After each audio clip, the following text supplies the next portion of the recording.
Olha, na minha concepção, a arte, a cultura na vida dos seres humanos é como se fosse um verdadeiro combustível. Para mim, eu entendo que a educação, arte e cultura, especialmente num lugar como o Pelourinho, que é o grande coração dessa nação chamada Brasil, ele tem uma importância extraordinária, não só na sua arquitetura, mas, sobretudo, naquilo que a gente chamaria da base do combustível forte, que é o ser humano. No terreiro, pra ver a cantina da lua sambando. Vá, seja o primeiro, pra ver a sambista Claudete cantando. Eu entendo que, modéstia à parte, poucos foram ou são os estabelecimentos comerciais ou as entidades que se envolveram de uma maneira tão forte, tão presente, como nós nos envolvemos criando o Projeto Cultural Cantina da Lua. Como você imagina, de 81 a 93, nós fizemos 800 shows na praça. Trouxemos 4 ministros de cultura. Fizemos um manifesto da nação, entregamos a Sarney aqui dentro. Fomos mais ousados quando entregamos a carta do Projeto Cultural Cantina da Lua ao Papa João Paulo II. Eu costumo dizer que eu tenho dificuldade de falar de mim e de falar da cantina. Mas a cantina, eu acho que ela tem uma importância extraordinária, não só na área cultural, mas na área social e na própria recuperação do centro histórico. A cantina se transformou no grande marco da luta e da resistência pela revitalização do centro histórico ao longo de 49 anos. Em 83 a gente reúne aqui na cantina boêmios, intelectuais e alguns bilheteiros anônimos. Falando em boêmio, eu falaria em Jeová de Carvalho, Rêmulo Pastore, Batatinha, Tião Motorista e outros amigos. Formando a diretoria, criamos um estatuto e aí passei a coordenar o projeto. A primeira festa da Bênção não deu 100 pessoas, apesar de nós termos trazido o melhor da música baiana. Eram 11. Batatinha, Ederaldo Gentil, Edil Pacheco, Claudete Macedo, Riachão, Toninha Luna, Cida Passos. Mais ou menos esse grupo aí, que pôde, de certa forma, dar o primeiro passo que não deu 100 pessoas. Eu me lembro que um dos diretores pediu para tirar o nome dele da diretoria, porque o projeto era um projeto falido. Se de certa forma isso para ele foi algo que o enaltecesse, para mim foi algo que fortalecesse a nossa luta. E nós buscamos parceiros, não só parceiros da área cultural, como a Sociedade de Protetores Desvalidos, Multiplica os Artistas, Pastoral da Mulher Marginalizada, Associação de Moradores, Associação de Mães, Congregação Mariana de São Luís, mas também das entidades. E a principal entidade que nós convidamos foi o Olodum. O Olodum só ensaiava dia de domingo, no fundo do Teatro Miguel Santana, que já estava pequeno para eles. E a ideia foi abraçada assim com muito otimismo, com muita esperança. E veio o Olodum, e depois nós trouxemos os Filhos de Gandhi. Filhos de Gandhi, todos nós sabemos que é uma entidade que tem, sim, hoje deve ter quase 10 mil figurantes. E na época tinha 12 ou 13 mil figurantes, mas eles só se reuniam carnaval. E nós conversamos com o Djalma Passos, que era o presidente à época, falando para ele da importância de trazer o público para o centro histórico na Terça da Bênção, a fim de que nós pudéssemos acostumar essa clientela a visitar o Pelourinho. Aí vem a questão de trazermos os ministros de cultura, de trazermos figura como Beth Mendes, trazermos figura como o professor Cid Teixeira, trazer figura como o professor Milton Santos, Abdias do Nascimento, Valdir Soriano, e aí Martinho da Vila, trazemos o Adelson Alves, que foi um grande parceiro nessa luta da gente. Então, os artistas da Bahia, os Negões, Apache, Comanche, grupos de sambas, nós fazíamos grandes festivais dentro da Festa da Bênção e isso sensibilizou as autoridades. Os políticos começaram a ter a visão de que o Pelourinho era viável. Na década de 70 começou a ter algumas intervenções isoladas Depois, na década de 80, veio um pouco já da força da prefeitura, através de Mário Kess, que foi prefeito. Depois veio através do governador Waldir Pires, na época era assessor do Instituto Patrimônio Artístico e Cultural, e pude colocar em prática alguns projetos nossos, que era a residência plurifamiliares. Nós conseguimos restaurarmos o 31 da Gregório de Matos, o 16 da Frei Vicente, o 15 e o 28 da João de Deus, onde nós fizemos apartamentos de 1 e 2 quartos para a comunidade. E fizemos a Escola Mestre Pastinha. Então, a força do Projeto Cultural Cantinha da Lua, modéstia à parte, inclusive participando diretamente da questão do tombamento do centro histórico, eu acho que isso para a gente foi um dos melhores e maiores momentos. Tanto assim que o único marco do tombamento do centro histórico como patrimônio da humanidade está aqui na porta da Cantinha da Lua. Vários momentos foram marcantes, especialmente no que diz respeito ao movimento negro.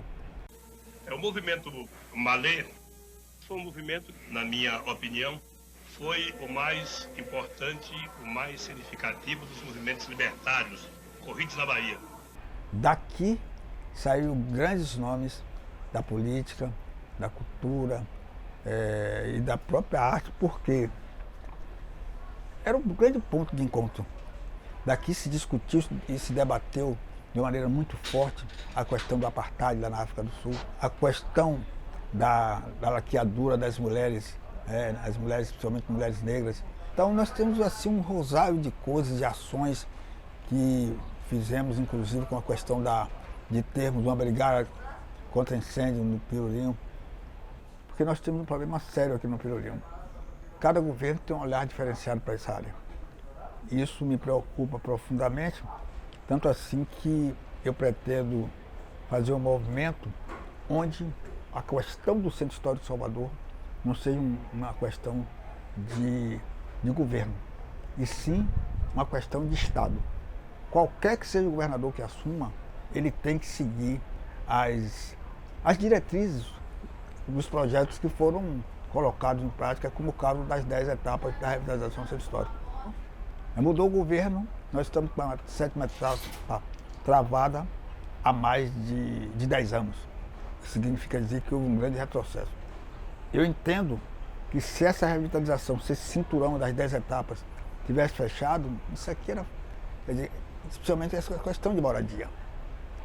Quando fazem conjuntos habitacionais por aí que não tem nenhuma estrutura, mexe com a minha cabeça de por que não aproveitar ou não valorizar cada casa. Nós subimos aí a Frei Vicente, ali tem várias casas fechadas. Eu, na minha visão, eu acho que seria muito mais barato, muito mais viável a gente restaurar e botar gente para morar do que oficializar a ruína. Então, restaura para a gente morar e dar vida. Porque só pode ter conservação tendo vida, e às vezes as pessoas não têm essa mesma visão. Olha, em 85, por conta do tombamento do centro histórico, houve uma supervalorização da área. E os proprietários dos imóveis que tinham 10, 15, 20 anos sem voltarem aqui, começaram a fazê-lo. Visitar, olhar, fazer levantamento. E como normalmente os casarões se transformaram em moradia, como eles chamavam, favela, cubículos, e aí eles começaram a tocar fogo nos prédios, que era a maneira de fazer um despejo coletivo.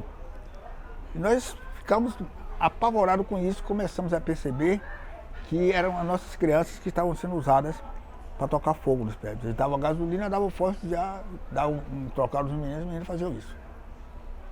Nós não tínhamos prova concreta disso, mas eu passei a observar e passei a conversar com esses meninos. Eu digo, eu vou criar um projeto de valorização, de conscientização para essa meninada. E eu sábado, aí comecei a chamá-los, e um chamava outro, um chamava, e tinha algum atrativo, eles tinham uma boa alimentação, nós tínhamos palestras, tinha pintura com guache, com nanquim, com argila. Cada semana nós trazíamos um trabalho com um tipo de material. Mas o foco principal era educação patrimonial. Nós visitamos vários prédios, Faculdade de Medicina, a primeira casa do Senado, visitamos a catedral. E aí nós chegamos aí na faculdade e dissemos, olha, você sabe esse espaço aqui o que é? Aqui foi a primeira escola jesuíta do Brasil e há 100 e poucos anos se transformou na primeira faculdade de medicina. Sabe quem construiu isso? Foram os nossos antepassados, os nossos bisavós, os nossos tataravós, que vieram do continente africano, que não pediram para vir. E quando vocês tocam fogo em um prédio daquele, vocês estão tocando fogo na memória desse país, na memória de seus avós, de seus bisavós. Se alguém fizer isso, denuncie. Eu fui muito além do que já passei. Hoje já não choro, mas porém eu já chorei. Eu fui lutar. A Cantina da Luz se torna quartel-general do samba com a frequência muito forte dos artistas, dos sambistas da Bahia, Riachão, Batatinha, Claudete Macedo, Ederaldo Gentil, Adil Pacheco, Edson Conceição, Vadu da Ribeira, outros tantos, não só daqui de Salvador, como do Rio, com Martinho da Vila, com Roberto Ribeiro e com outros tantos. E aí a Cantina começou a ter uma influência tão grande no samba que eu passei a compor. Santo Antônio amarra o boi, lá no pé de Araçá. Santo Antônio esse boi deu, Santo Antônio este boi dá. Eu e o Wilton Santos, gravado por Sossá da Bahia. Depois eu tive parceria com o Silvio Mendes, nos vários festivais por aí. Festival da Paz, Festival do Comance, Festival do Bloco da Aurora.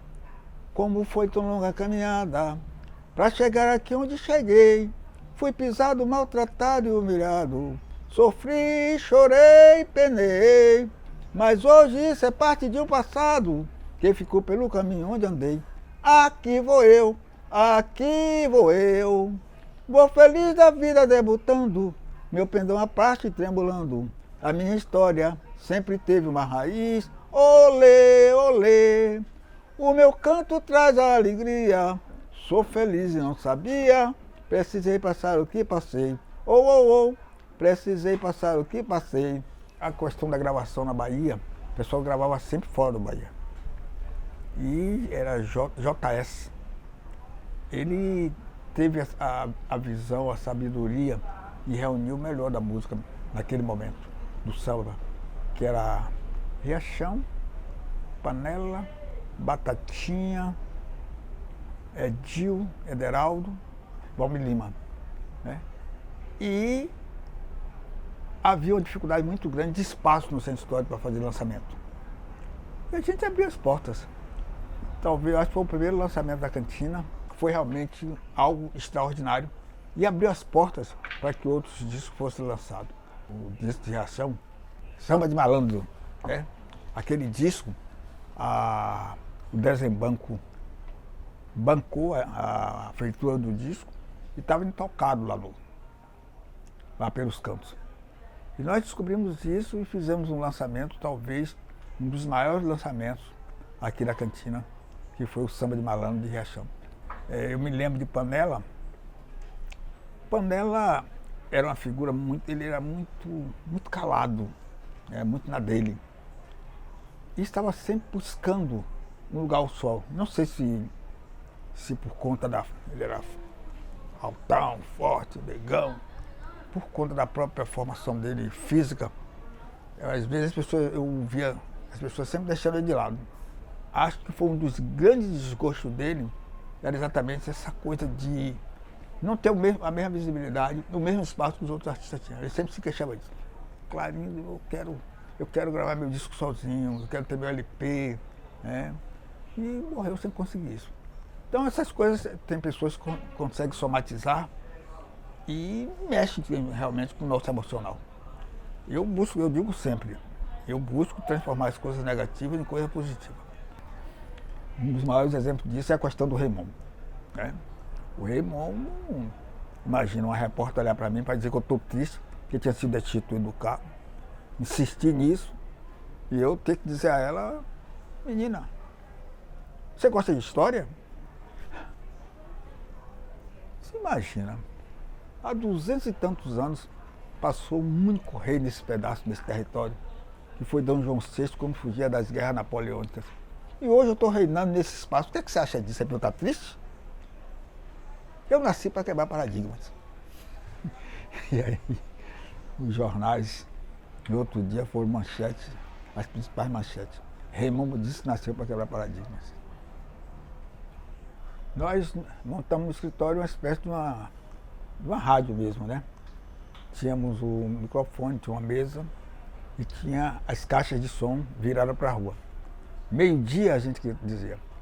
Aqui, no jardim suspenso da lua cheia, onde os intelectuais se encontram, os ponteiros dos relógios estão abraçados. E os ponteiros dos relógios se abraçam a fim de dar exemplo à humanidade, para que a humanidade também se abrace e se confraternize. São 12 horas. Boa tarde, artesãos do Terreiro de Jesus. Boa tarde, vendedores ambulantes. Boa tarde, taxistas. Boa tarde, os ocupados da vida. Vamos fazer alguma coisa para que essa nação tão bela e tão poderosa se torne uma nação maior e mais respeitada. Tocava o hino de Senhor Bonfim e às vezes depois do hino eu falava um pouco, fazia um comentário. Hoje, por exemplo, certamente nós faríamos um comentário a respeito da vacina, da importância da vacina. E aí, às 18 horas, eu falava aqui no Jardim Suspenso da Lua Cheia, são 18 horas. Hora de pausa de meditação. Hora das 6 badanadas sonoras para massagear os nossos corações. Benção mamãe, benção papai. Meia-noite, eu voltava a dizer que o ponteiro do relógio estavam abraçados e se abraçavam para dar exemplo à humanidade. E, às vezes, a casa estava cheia, nós queríamos fechar e botávamos o grande riachão. Até amanhã, se Deus quiser. Eu vou para casa, vou rever minha mulher. E a gente, às vezes, a gente tocava 10 vezes, o pessoal continuava bebendo. Clarinho, bota a saideira. E agora? Deixa o dia raiar. Deixa o dia raiar. A nossa coisa é boa, e para lá. E agora turma bamba, todos juntos. Deixa o dia raiar. Deixa o dia raiar.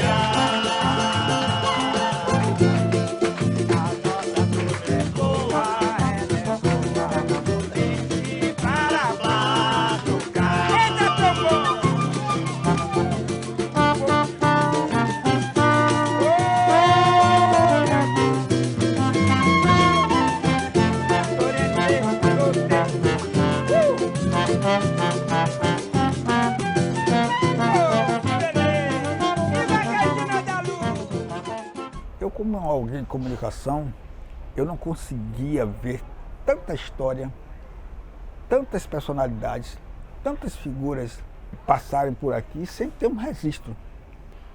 Eu sentia a necessidade de perpetuar essa memória. Eu sei que o título do livro é Memória da Cantina da Lua, que é uma maneira de perpetuar não só as figuras que frequentam aqui, mas, sobretudo, o poder mostrar para a comunidade, para a sociedade, que é preciso escrever. Eu acho que tem que escrever. E teve uma mídia muito grande, e de noite isso aqui virou uma festa de largo. Não só com as pessoas que estavam na fila, eu me lembro, a fila chegou até a porta da biblioteca da Faculdade de Medicina. E foi um momento de muita emoção para mim, porque tinha vendedores ambulantes, profissionais do sexo, médico, advogado, jornalista, polícia, publicitário. Foi um grande momento. Esse, para mim, talvez tenha sido o maior lançamento da cantina, por conta da mídia e por conta de ser uma coisa inédita.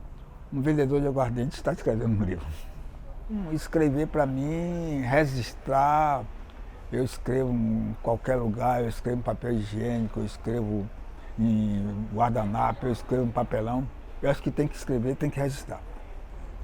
Então eu acho que a cantina se abriu para o mundo exatamente como um espaço multicultural, que é uma cultura múltipla, me dá combustível para que nós possamos manter essa casa, apesar da sazonalidade, apesar da falta de uma visão mais respeitosa, que é isso que tem me mantido vivo aqui.